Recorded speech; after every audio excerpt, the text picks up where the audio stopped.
Masya Allah, nak dara lagi. Minum. Astagfirullahalazim. Oh, tumit dia pun nak tahu dia ada.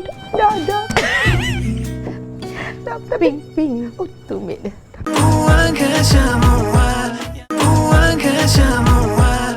Ya Aisyah, tak matilah kalau tak kahwin dengan ustaz tu, ha? Ramai lagi tau anak-anak ustaz, anak-anak Habib yang lagi beriman daripada dia. Ish, tak sama ya Mami. Ya Allah.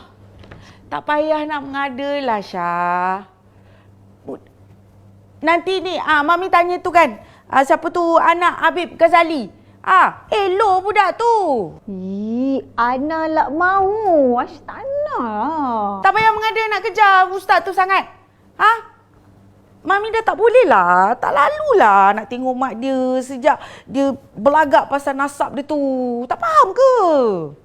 Assalamualaikum warahmatullahi wabarakatuh. Waalaikumsalam warahmatullahi wabarakatuh.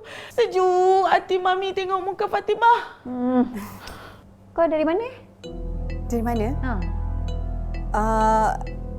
Dari masjid sebab tertinggal kitab semalam. So tu yang pergi masjid nak ambil kitab. Masjid. Ada Ustaz Jazlan?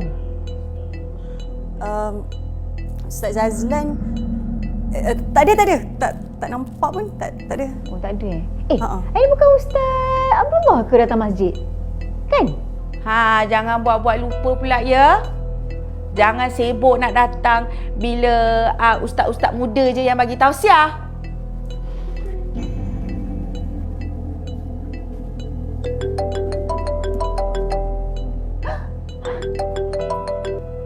Oh, pula dah buka. Assalamualaikum. Ya Ustaz? Ada siap bagi tahu? Ya. Okey, tak apa. Tak apa, insya-Allah saya uruskan. Terima kasih Ustaz.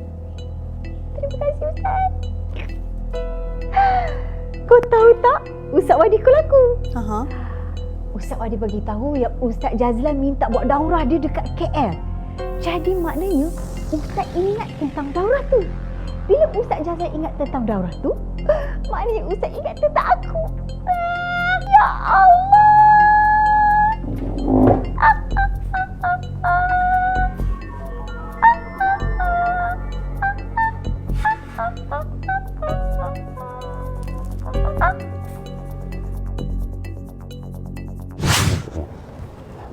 Assalamualaikum. Waalaikumsalam warahmatullahi wabarakatuh. Masya-Allah. Allah. Silakan. Ayo Dina. Assalamualaikum Habib. Waalaikumsalam warahmatullahi. Boleh saya jumpa Habib sekejap? Umi, Abi nak masuk dah ni. Program dah nak start dah. Jumpa sekejap aja Habib. Tapi tak boleh ada orang. Nak private. Aib Habib.